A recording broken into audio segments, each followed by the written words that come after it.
अगर किसी घर में बेटियां जवान बैठी हुई हैं, उनके पास जहेज का सामान नहीं है,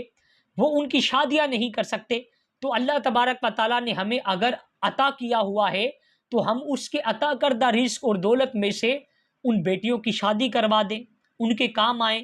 तो इससे अल्लाह तबारक व तआला हमसे कितना खुश होगा। अगर कोई यतीम है, उनके घर में रिस्क नहीं है, खुराक नहीं है, एक टाइम का खाना है और एक वक्त का खाना उन्हें मयसर नहीं आता, और हम उनका खाना अपने ज़ुम्मे ले लें, और अगर किसी के पास कपड़े नहीं हैं तो अगर हम उन्हें कपड़े लेकर देते हैं तो ये मुसलमानों का दिल खुश करने का कितना बड़ा ज़रिया है। और अगर हमने किसी एक मुसलमान को खुश कर दिया और इस नेकी से अल्लाह तबारक व तआला की रज़ा और उसकी खुशनुदी हमें हासिल हो गई, तो यकीनन अल्लाह तबारक व तआला हदीस मुबारका के मुताबिक उसके लिए जन्नत से कम किसी चीज़ को पसंद नहीं फरमाएगा।